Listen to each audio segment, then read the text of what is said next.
It's lovely to see so many of you here this afternoon. I know it's really hot outside, and it's probably the last thing you want to do is sit in front of the computer, but really just to say thank you for joining us, and thank you for your huge interest and support in the work we're doing in our advanced practice review at the NMC.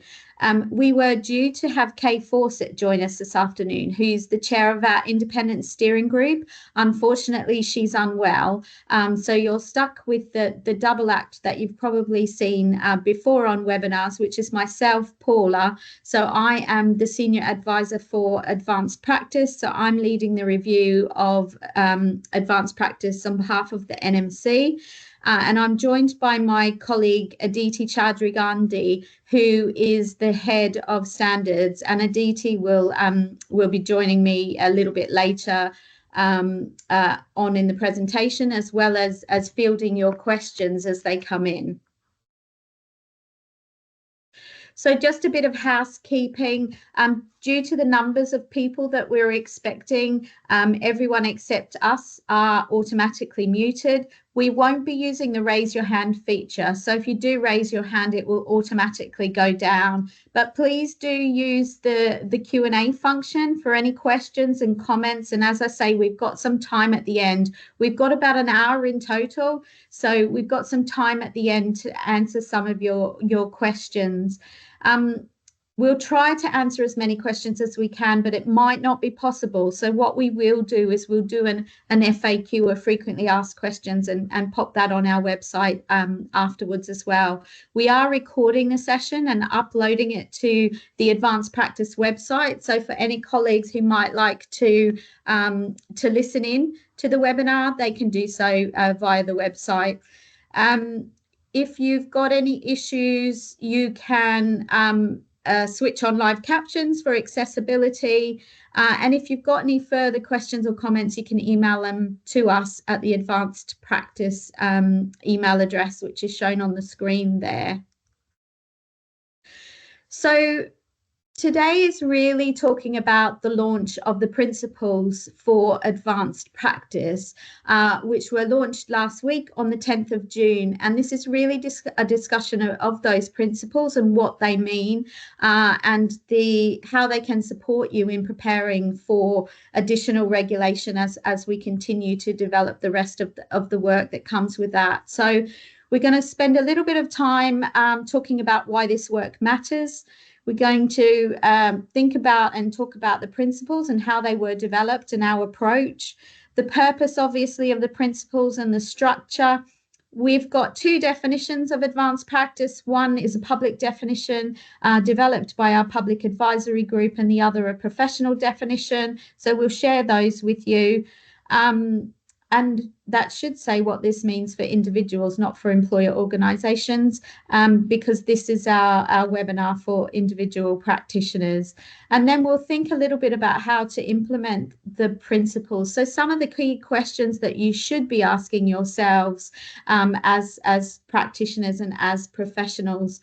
And then we're also going to talk about our early adopters evaluation that we would like to do over the next 12 months. And then, as I said, a Q&A where we'll answer some of your questions. So hopefully that sounds okay. So really just a reminder for colleagues that to the purpose of the work that we're doing, and it really is about improving regulatory oversight of the growing number of nurses and midwives who are working at an advanced level across the UK. So this is all about patient safety, public protection, and publicly accountable practice.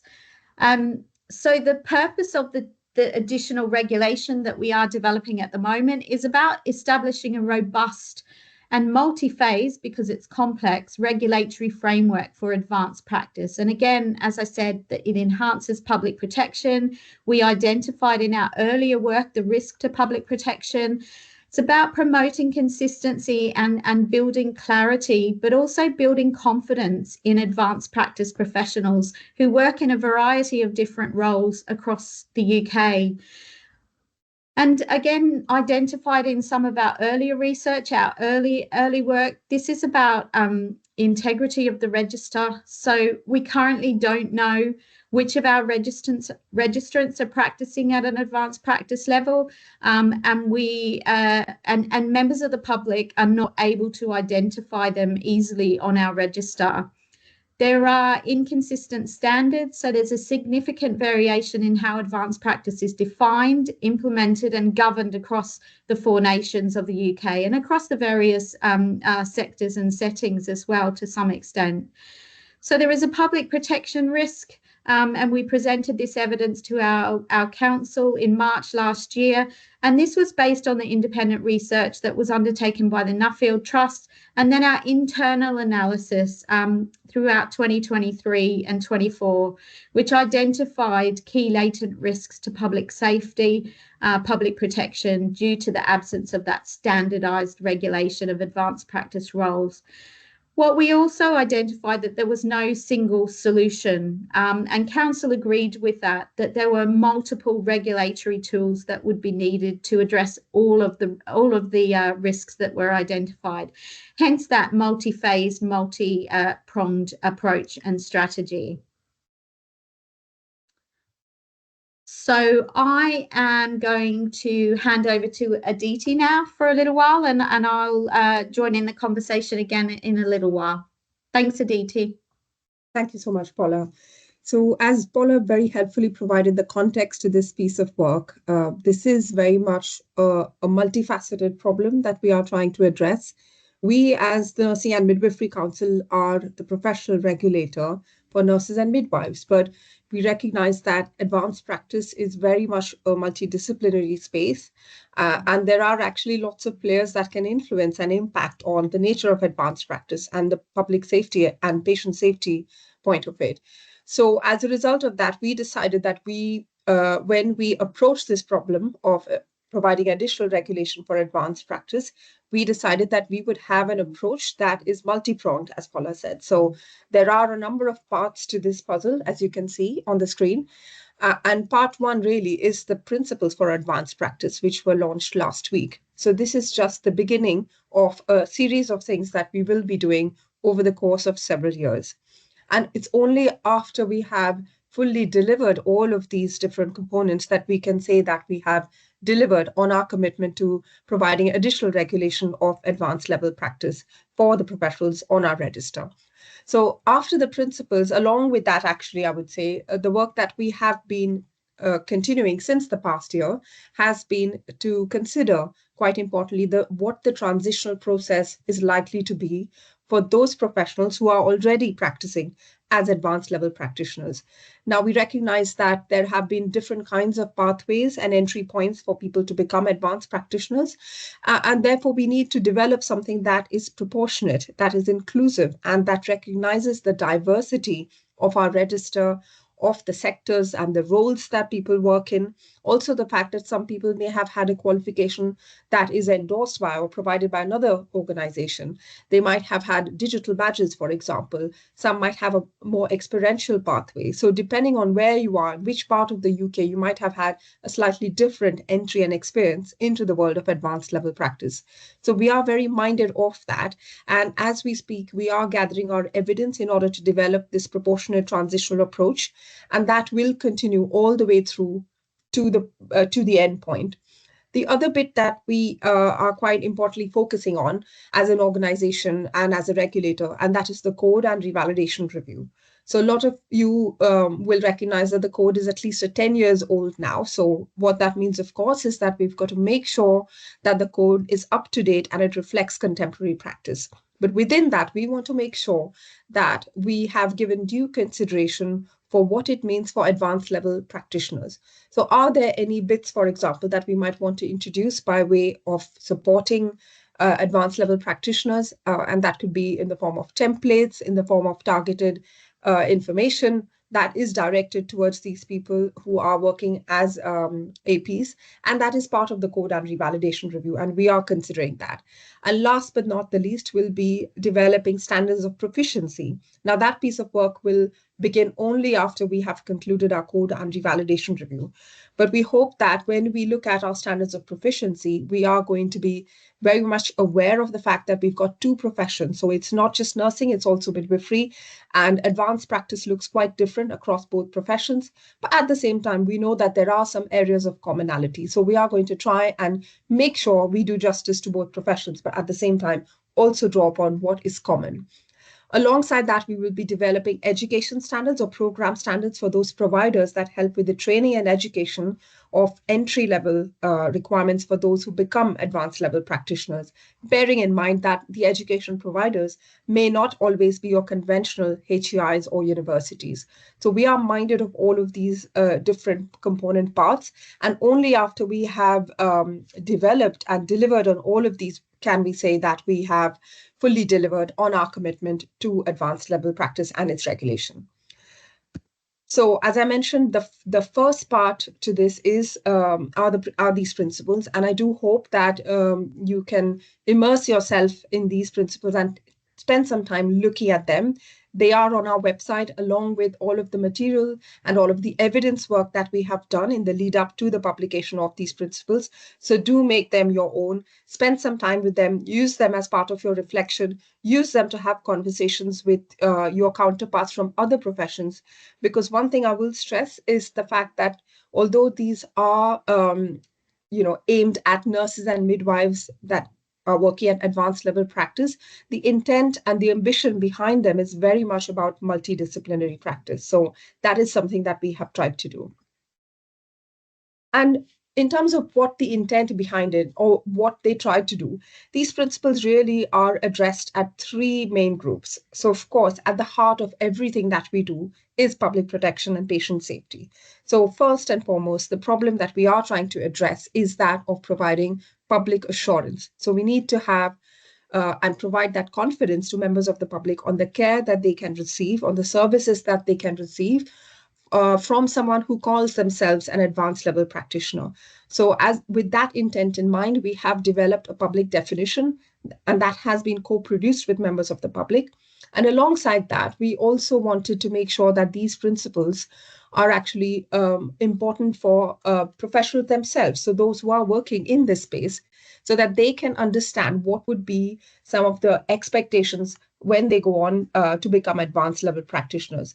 But equally, we hope that the principles can serve as a tool for reflection. They can serve as a discussion point, as a way for you to have some of those critical conversations with your employers in terms of the supervision, the support, and the necessary infrastructure and governance that you need to receive in order to practice and provide the best quality and effective care that you can provide. So it is really about that support and influence. And then the third important audience of these principles, of course, is employers, because we know that there is a huge variation. Paula alluded to that point in her earlier slide on some of the reasons why we are focusing or embarking on this piece of work. And we recognize that there are very many employers across the country, and there will be difference in governance, in the kind of supervision support and the kind of CPD funding, the workforce planning, the educational support that is there, and that could be due to a number of different reasons. But we need to make sure that there is a baseline expectation, and we hope that with these principles, we can convey to employers what good looks like from a regulatory perspective. And we hope that they can use these principles to guide their own planning when it comes to workforce, when it comes to providing adequate governance mechanisms and encouraging that much needed multidisciplinary team working and learning. So what these principles really do are, as I said, at the crux of it, look at patient safety and public protection expectations. So there is a section that is directed towards members of the public. And actually that is a great source for you as practitioners to use for your conversations when you are explaining what your role looks like as an advanced level practitioner. One of the things that we heard from our public advisory group and all of our public engagements was the fact that often patients or people accessing services and their carers will feel very confused and lost in the system, because they are often provided care by a number of different professionals, and they may not necessarily recognize all the time who is providing the care. So we hope that with the section on members of the public, you can use that as a way to explain how you are adding value, what is the kind of care that you are providing, and provide that much needed clarity that is essential for providing public assurance. But equally, as I said, we hope that these principles can serve you as professionals working in this area of advanced level practice, because you are working at that cutting edge, at the edge of your scope of practice, providing much needed valuable services and actually bringing transformation of environments and care. So we hope that these provide as support mechanisms for you to have those conversations with your employers, to negotiate the CPD, to negotiate the supervision support and the governance mechanisms that you need. And we also hope that they can serve you to have a good joined up working with professionals from other that are registered with other professional regulators as well. And then we hope that along with all of that, employers can use these principles to underpin and develop effective governance, so that overall we have a system-wide change that is much needed to bring it back to the main purpose, which is about enhancing public protection and public assurance. Now, a little bit about how these principles were developed. So this has been quite a long journey, and this will be a marathon, as we like to call it. We have really given a lot of thought to, our kind of aims and how we want to go about it, to analyze what the problem is. And we do recognize that actually there are lots of different sources of evidence that we needed to look at. So of course, we started with a discovery phase where we had some detailed external agency that did a lot of detailed work. But along with that, we developed some key lines of inquiry, and we used that to further our evidence. So a few of the things that we did were to look at the existing 4-country UK frameworks that are there, to make sure that we are aligned to those. So we have no intention of replacing any of the 4-country frameworks. The work that we are developing is from a regulatory perspective. And so we are trying to complement the existing 4-country frameworks. We are also looking at internationally what other countries have done, what are some of the challenges and opportunities that they have faced, and how did they go about facing all of those. And we want to learn lessons from their experience of additional regulation of advanced practice. But equally, we are looking at professional frameworks. So those frameworks that have been developed by other royal colleges or other professional bodies, in order to look at what are the bits that are common, what are the differences, and what is it that we can bring into a regulatory approach. But equally, I think one of the key sources of evidence has been the extensive public engagement that we have done through webinars, through roundtable discussions, through small group discussions, through presentations at seminars and conferences, through a lot of extensive public engagement. So members of the public and advocacy groups, individual practitioners such as yourselves have been really generous with their time and have helped us to shape these proposals over the course of 2 years now almost. So we are really, really grateful to all of those people who have engaged and shaped this piece of work. So we hope that that does provide you with some assurance in terms of how these have been developed. And it is very much in the sense that it is a co-production piece of work, and we will continue working in that same way. So a little bit on how these principles are structured. So, and you can have a read for yourself. The principles are published on our website now, but essentially there are 2 parts to it. So we have a section that is devoted towards individual professionals, and we have a section that mirrors that, and that is for the employer organizations. So in the individual section, we have set clear expectations in terms of what an advanced level practitioner should be aiming for. And we have tried to base these on the 4 pillars of advanced practice, so that it includes a little bit of the 4 pillars to some extent. And then mirroring all of that, we have similar kind of principles or expectations that we have placed in the employer section, because we recognize that there are these have to complement each other. So if we are talking about placing expectations on individuals, it's important that employers are providing that much needed enabling environment so that individuals can perform at their best and be the best professional that they can be. We have also kept it fairly high level, recognizing that actually you could be an advanced level practitioner, but working in a range of roles or settings. You could be in any part of the UK. You could be working as an educator. You could be working as a researcher. You could be working on the front line providing care. You could be a leader. So it recognizes that actually you could be wearing different hats, but overall, if you call yourself an advanced level practitioner, this is what some of the expectations are from a public perspective, from the perspective of professionals themselves, and from employers. So that has been the main purpose of this piece of work, to ensure that we develop clear expectations from a regulatory perspective. So as I said, at the heart of all of this work has been very much the intent has been one of co-production, co-development, and we wanted to make sure that we give ample opportunities to everyone. So recognizing the diversity of the register, recognizing that we have a huge number of people now who have been educated internationally and who join our register. They provide great value and they bring their experience from their home countries into the UK.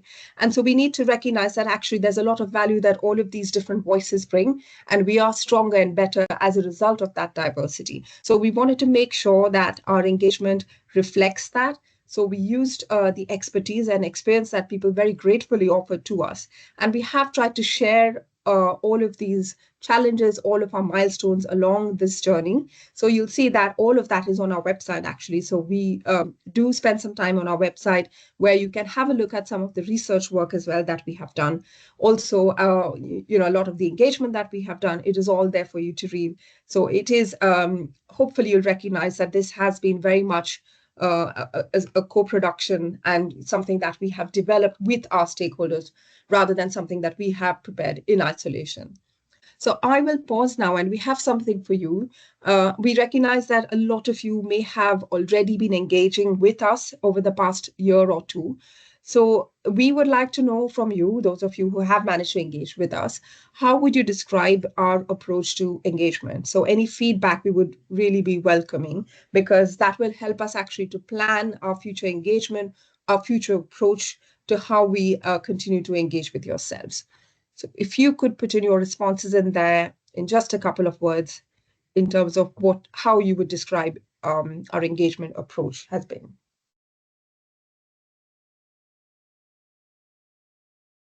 I just pause and let people mull over that.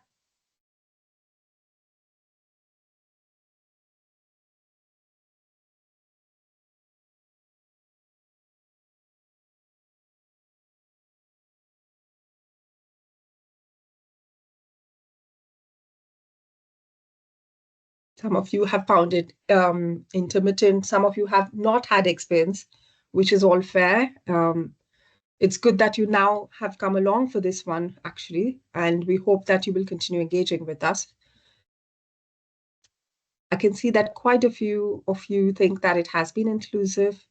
Some of you have not had experience. Again, open and transparent, robust, comprehensive, satisfactory, a lot of communication, reasonable, overwhelming. Yes, I think there is a sweet spot, isn't it, where we try to be as transparent and as sharing as we can be in terms of how much we can share. But we appreciate that that can be also quite a lot to deal with in terms of reading material on our website as well.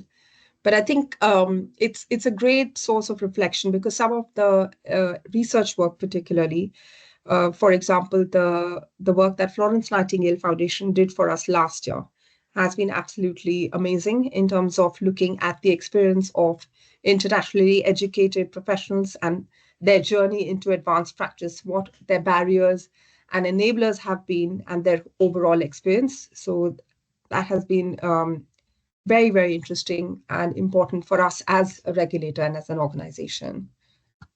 Great. Thank you very much for your responses. I'm now going to hand it back to Paula, who's going to take us through some of the more details of the principles. So over to you, Paula.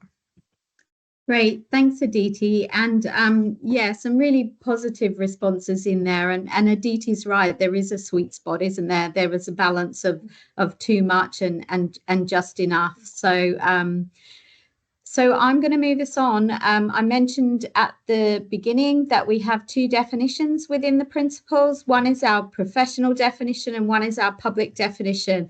And it's fair to say that when we started this work, I was pretty adamant that we only needed a public definition, and that if the definition was clear to members of the public, then it would be clear to professionals as well. However, professionals didn't all feel the same way about that. And we know the reasons for that. We heard loud and clear there are nuances that we would expect to see as professionals working at an advanced level of practice, which relate to the complexity, the leadership, the dealing with risk and uncertainty that is part of the role.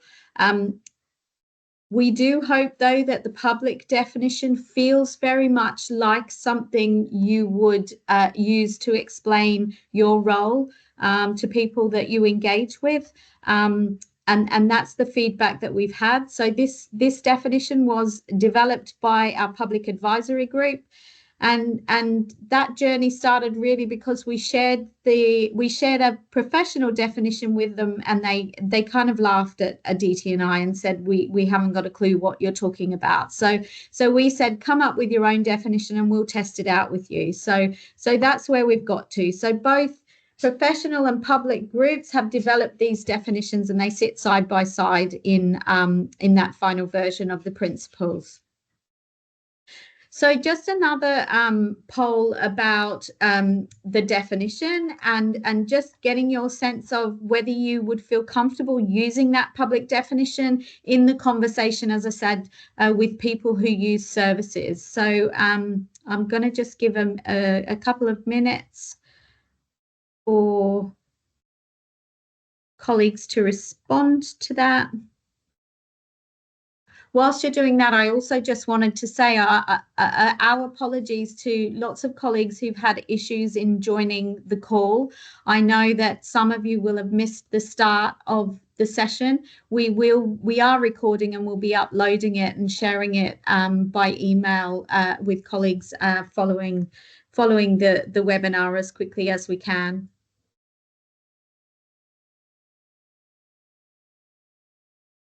That's great. Lots of thumbs up. So yeah, apologies. We're not quite sure what's happened, but really positive. So the majority of you feel comfortable with that definition, which is again, as I said, the feedback that we have had from the majority of people that we've engaged with. Some of you are not sure. That's okay. You can test it out. See how it feels, and some of you don't feel comfortable using that as a definition. Okay, that's really helpful feedback for us. So moving us on to practitioner principles. So really these principles for individual nurses and midwives, professionals working at an advanced level of practice, set out our expectations, as Aditi said, across a range of roles and settings, because we recognise there is a diversity of those places where advanced practice care is delivered. So we also recognise that this is about a level of practice. So this is not about specific job titles or roles, but we also recognise that within your organisations, your processes, your governance, etc., need to be aligned to local, national, legal, regulatory, all sorts of requirements, and that can be quite complex. So we hope that our principles bring some clarity to some of that. And also recognising again, protecting health, preventing ill health of the people that use services and the people that we care for. We also recognise within the principles that all nurses and midwives that are on our professional register already practice in line with the code. And Aditi mentioned that we are updating the code over the next 12 months. But in addition to working in line with the code, there's some additional things within the principles for advanced practice that we highlight. So this is about that advanced level of practice, that higher level of practice, if you like, that is about innovating. It is about advocating, influencing, transforming, and leading, as many of you do in your current roles. So it is about scope of practice, practicing in line with your specific individual scope of practice, so your knowledge, your experience, your qualifications, etc., and across the 4 pillars. So recognizing that advanced practice does need to take place across those 4 pillars. So demonstrating your critical thinking, evidence appraisal and synthesis into the work that you're doing, and really influencing practice, whatever that looks like for you. Using your professional judgment, dealing with complexity and making evidence-informed decisions in a really often quite risky and unpredictable and uncertain environment. Often where those decisions are made. Leadership is really key here, and we're all leaders within our own settings, within our own roles. But this is again thinking about taking that to the next level, and thinking about multi or interprofessional teams and working and learning in those interprofessional teams.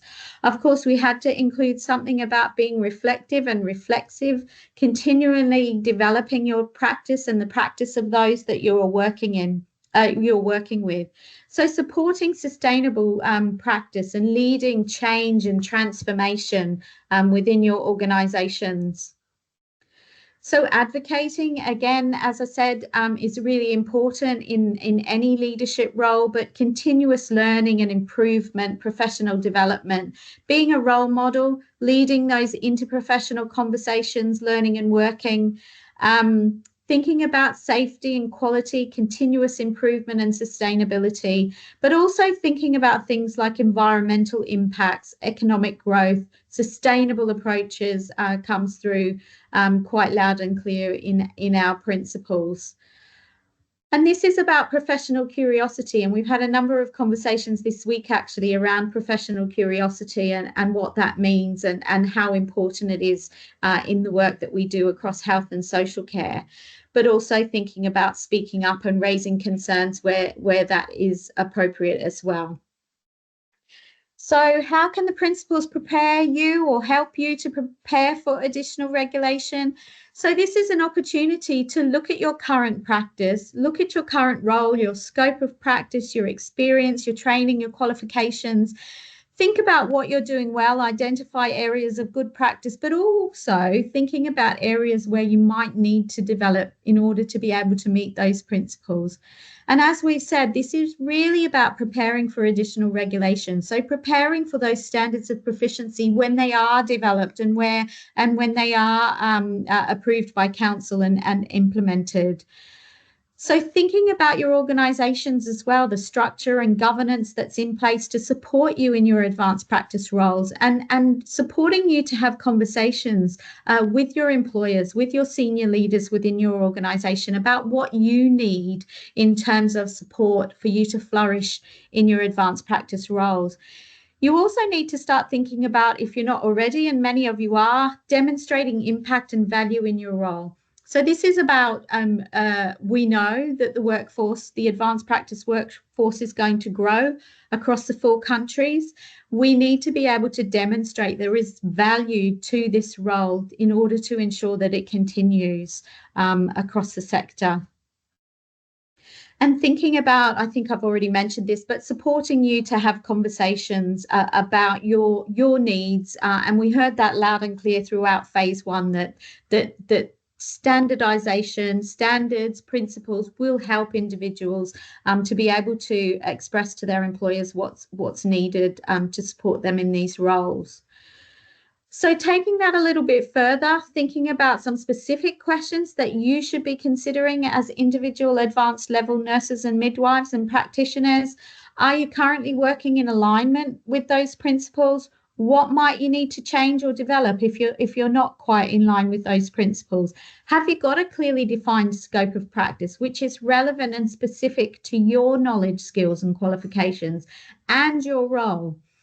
So this is about, as I said, an advanced level of practice. There will be a number of people who have a role which says I am an advanced nurse practitioner or I'm an advanced midwifery practitioner, but there will be others in other leadership advanced roles who will also be able to use these principles to think about what that means for them in their roles. So have you got sufficient time within your role to work across the 4 pillars? So really thinking about what that needs to look like. And we are not specifying, and we don't intend to specify, that you need to spend 25% in research, 25% in education, 25% in clinical practice, but there does need to be a demonstration of some working across those 4 pillars. And again, I would say, don't be scared of the word research, which is what we hear with lots of our colleagues and when we have conversations with the other professional regulators. You know, research is not about leading a clinical trial or engaging in your own research, although many advanced practitioners will do that. This is about how you utilize research, how you utilize evidence. So it could be about audit, it could be about changing, transformation, etc. So you can be creative in thinking about that.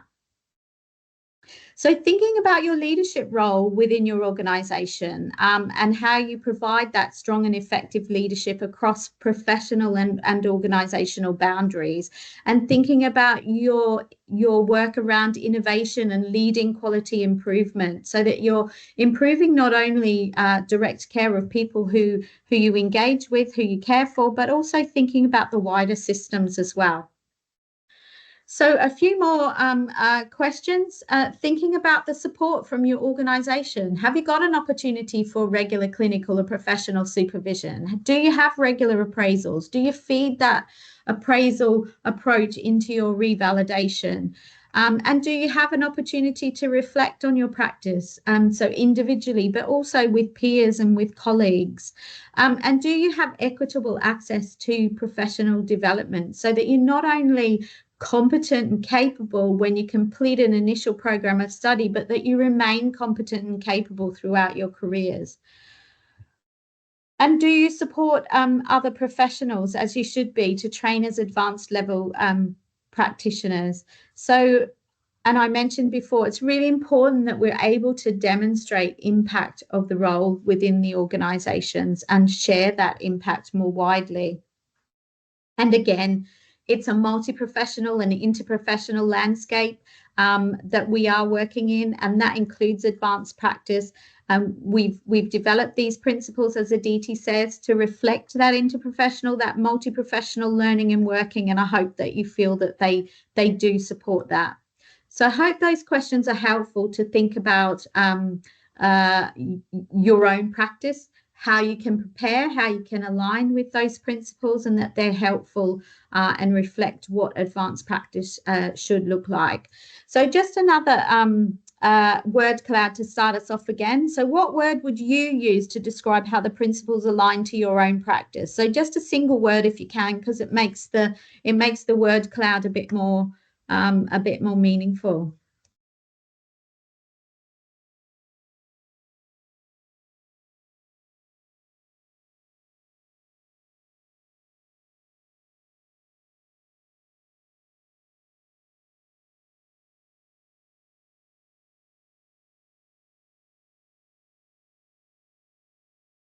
And while people are thinking about that question, I just want to draw your attention to the Q&A feature. So we don't have the chat function today, but please do make use of the Q&A function that we have. And once again, apologies to some of you as you had some issues joining in. I do think it might have been the hot weather, which has kind of slowed down things at our end as well. So really sorry about that. But this will go on our website. So we will have a recording put on our website for today's webinar, as we did for yesterday's. So you can go back and have a look. You can catch up. And we'll also look at the FAQs that are, the questions that are emerging, and develop FAQs for that. So thank you very much. Thanks, Aditi. So some of the words coming through really positive. So the word you used to describe closely aligned, that's really great to hear. Appropriate, accurate, similar, validating, fair. So that is really, really positive. So you can continue to respond to that, because we will continue to collect that information.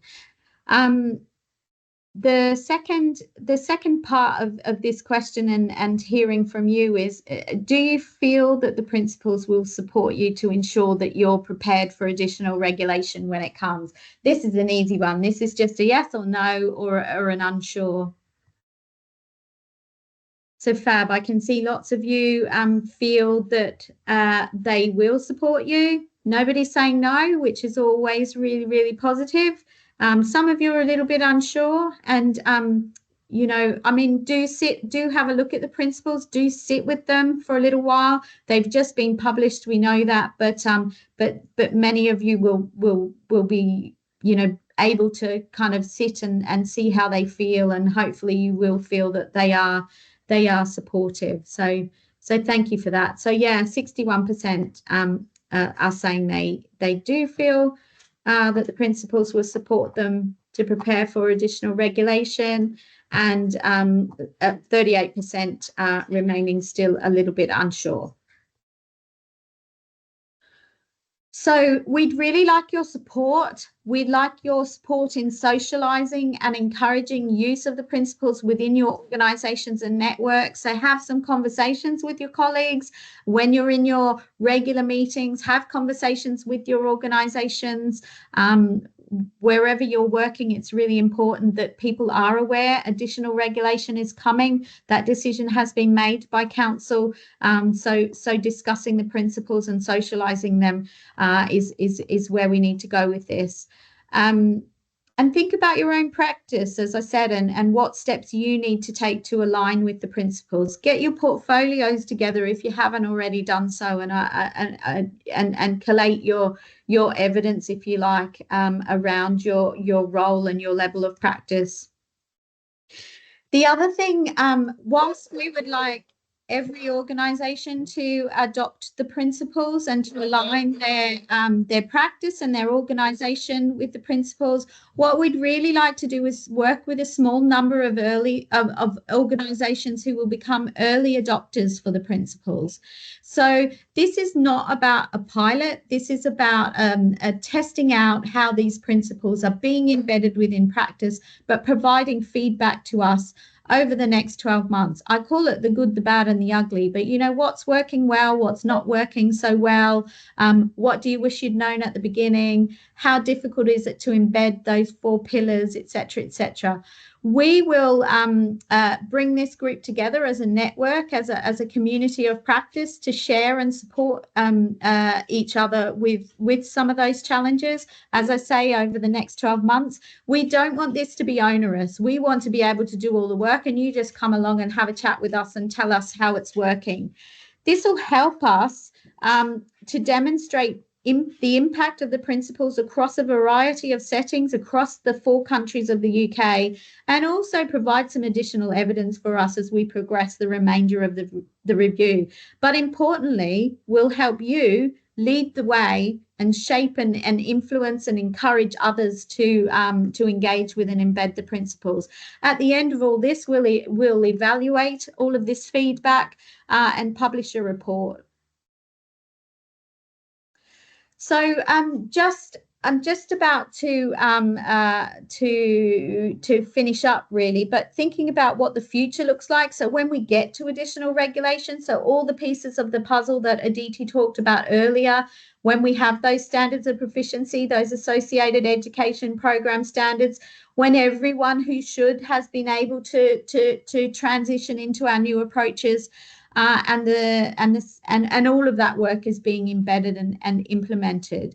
So what does that look like? So there'll be clear expectations that enable the public, importantly, to understand what advanced level practitioners, professionals know and are able to do. So employer organisations will understand their roles and responsibilities in order to support nurses and midwives and other professionals to deliver advanced practice. So advanced level nurses and midwives will be identifiable on the public register, and that will most likely be with an annotation. So for those of you who are independent prescribers, you'll know what that annotation looks like.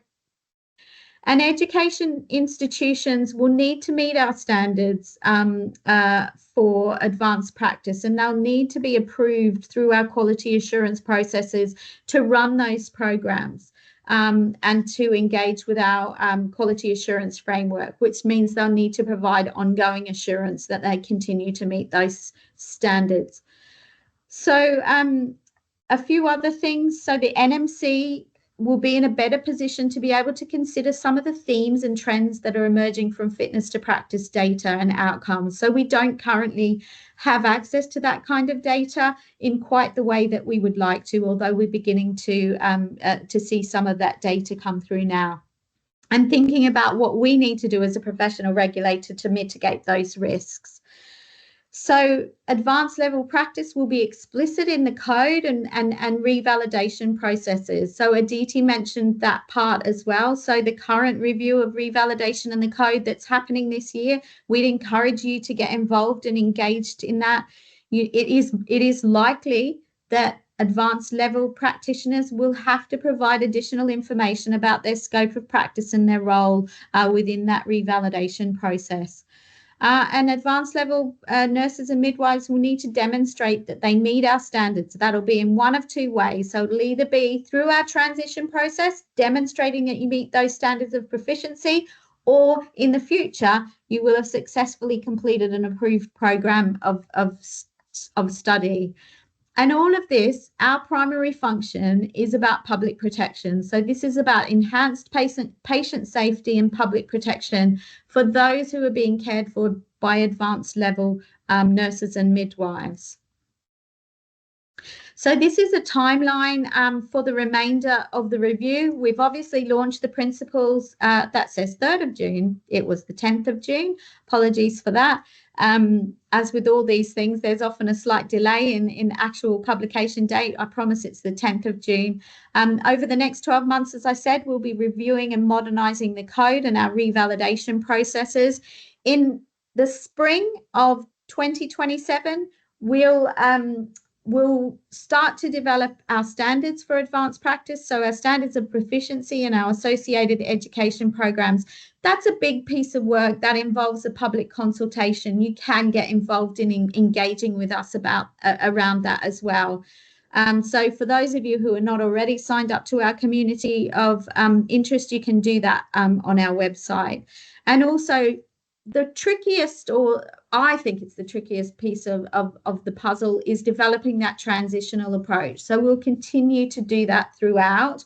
And that's because we don't know how many nurses and midwives working at an advanced level are on our register. We think there's probably about 50,000. A lot of people have already been through various processes like credentialing, etc.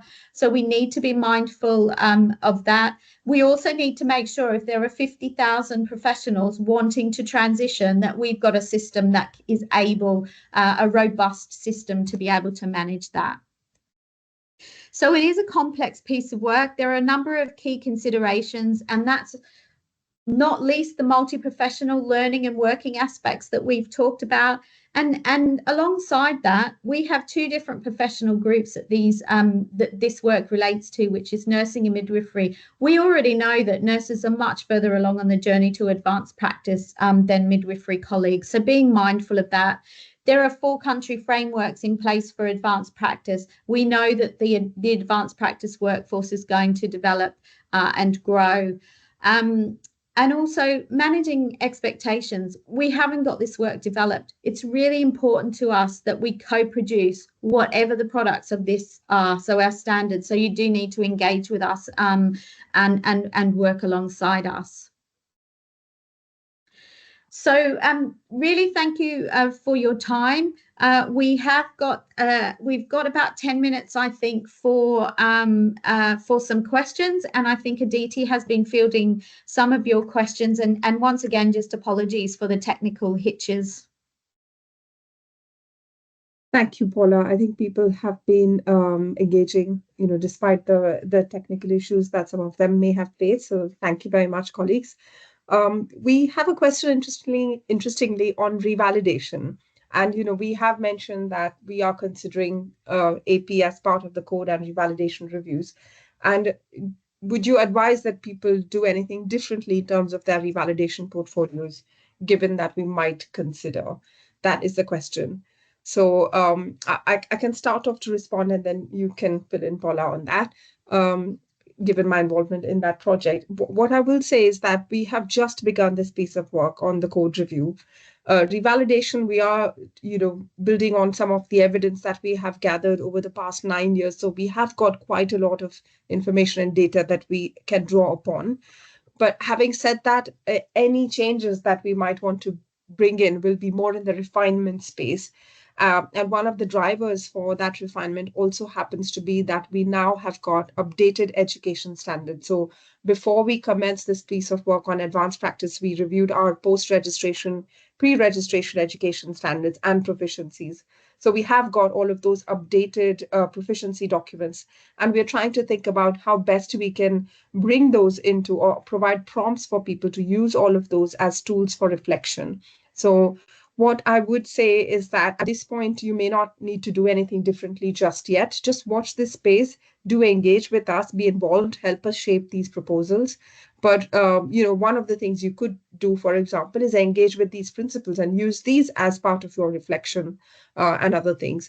We haven't decided anything yet in terms of what the changes to revalidation would be like. But just use these principles, I would say, as a starting point. That would be a great thing to do. But Paula, did you want to add anything to that point? Yeah, I think best practice is always using the opportunity for revalidation to talk about your current practice, which should include your advanced practice roles. It should include elements of prescribing. So I would say, as a registrant myself, that is how I approach revalidation, is thinking about my current scope of practice and making sure that I'm demonstrating my capability for that through revalidation. But Aditi's right, using the principles to start thinking about that is kind of a good place to start if you're not doing that already. Thank you. And then there are a few questions around transition. So I'll just summarize the kind of general vein of questions that is coming up. One is the point about those who are existing practitioners and whether the different modes that they have got for entry, such as a digital badge or any other endorsement, etc., that they might have, will that be recognized? And then what will our approach be for recognizing some of the, accrediting providers, basically? So there's two parts to that question. Thank you. Yeah, so we have done some initial kind of mapping and scoping work. So as I said earlier, we recognize that a lot of people have already been through these credentialing processes, are going through my MSc programs with accredited universities and got digital badges within England. Now, that is only within England. We are a 4-country regulator, so we need to be mindful of that. But we will be looking at a number of options, and we will be engaging with you guys as key stakeholders, engage with us over the next 12 months to explore some of those options. What we don't want to do is have to make people jump through millions more hoops when they've already demonstrated that they're working at that advanced level of practice. So you're absolutely right. Some of those options we'll be looking at. If you've already been through a credentialing process and demonstrated that you're working across the 4 pillars, then how does that map to our yet to be developed standards of proficiency? So there's a lot of work to do in that space. So I would say also that we also have an oversight regulator, the Professional Standards Authority, who says that whatever we do, we must be proportionate to the level of risk. So I would add pragmatic to that. You do need to demonstrate that you're meeting our standards of proficiency. But like I say, if you've already been through one of those processes, in all likelihood, you probably are. We still need to do all that work, though. So as I say, do engage with us. Thank you for that. There are a few questions on this very real and very interesting, actually, challenge that is there, in that some employers may not recognize the role of advanced practice as clearly, or they may not recognize the value that advanced practice nurses, for example, bring as compared to their other professional counterparts.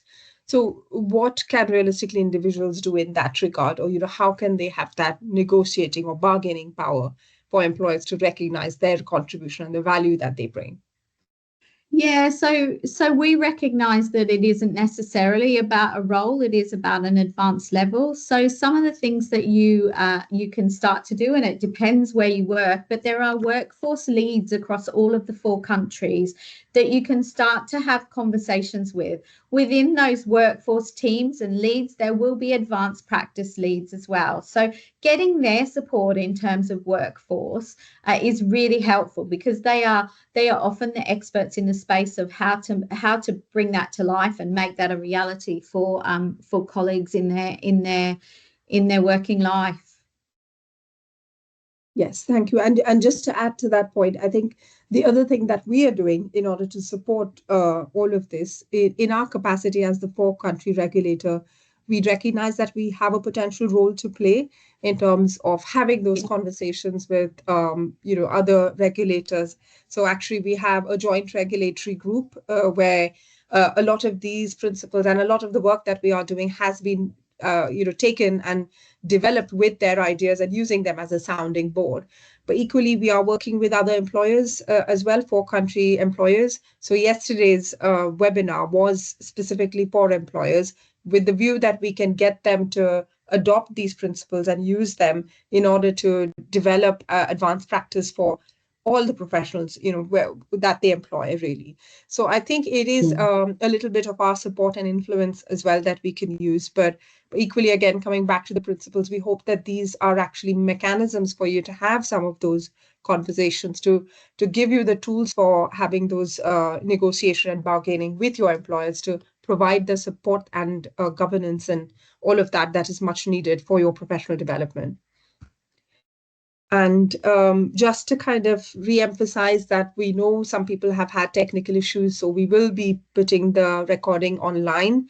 We will also look at identifying some of the commonly asked questions and develop an FAQs document as we would do for all of our webinars and engagements. And I'm just trying to see what other questions we might have. Some of the questions we had yesterday were also around the fact that there are existing frameworks, etc., and how do our principles and all of our work sit with that? So maybe we can clarify that point yet again.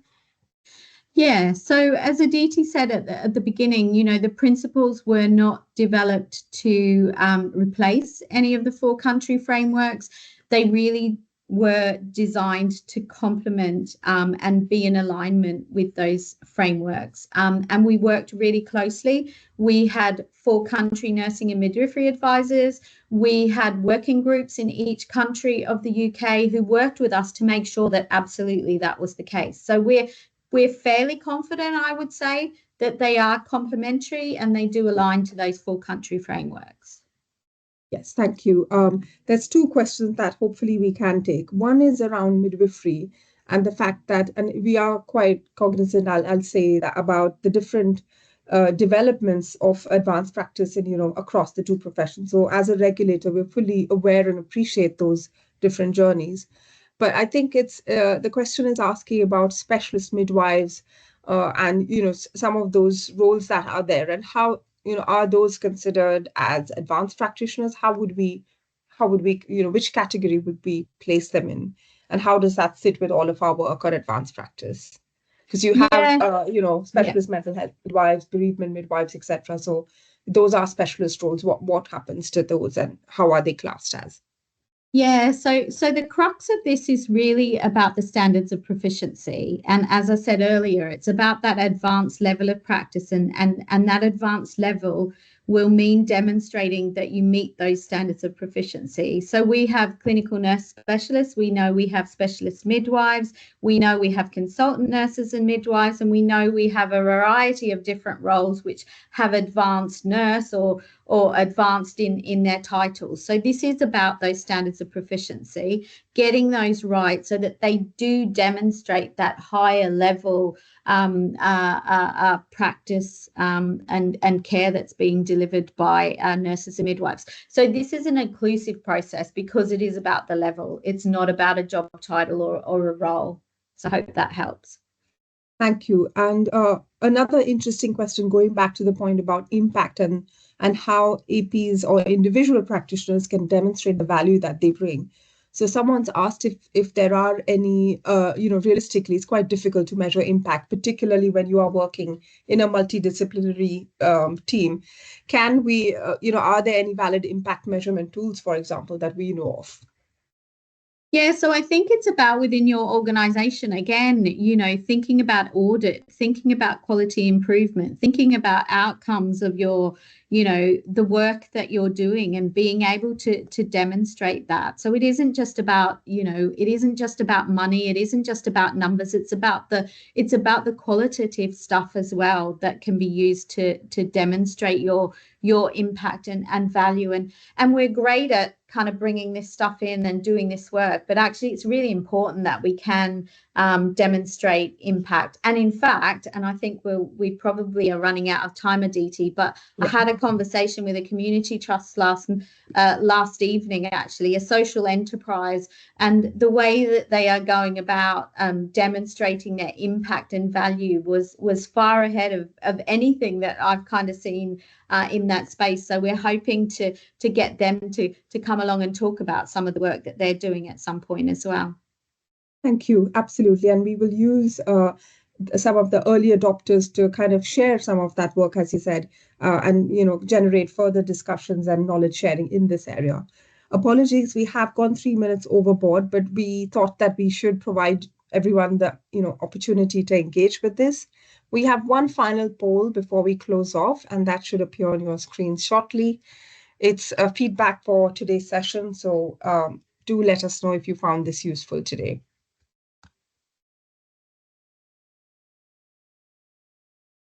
So we've got most people have found it useful, which is really encouraging. That's why we do this. We want to support support you in the work and the products that we are developing. We need to know if you feel that they are doing what we set out to do with them in the first place. So there are some of you, as we would expect, that would like more information, and we are more than happy to continue to have conversations, etc., about the work as we progress. But as I said, do sign up to our community of interest, and in that way you'll be kept up to date on the work. But that's where we invite people to join our roundtables as well. So I think we've got something like 4,500, maybe even 5,000 people on that community of interest. You can also email us on the very last slide, which we may get to. It's advanced practice, all one word, at nmc-uk.org. So do get in touch with us. We love emails, and I certainly like to hear about what's happening out there on the ground. So do send us an email. Once again, apologies for the technical issues. Really appreciate your time. I know it's hot outside, so go and enjoy the sunshine and enjoy the rest of your day. Thanks so much.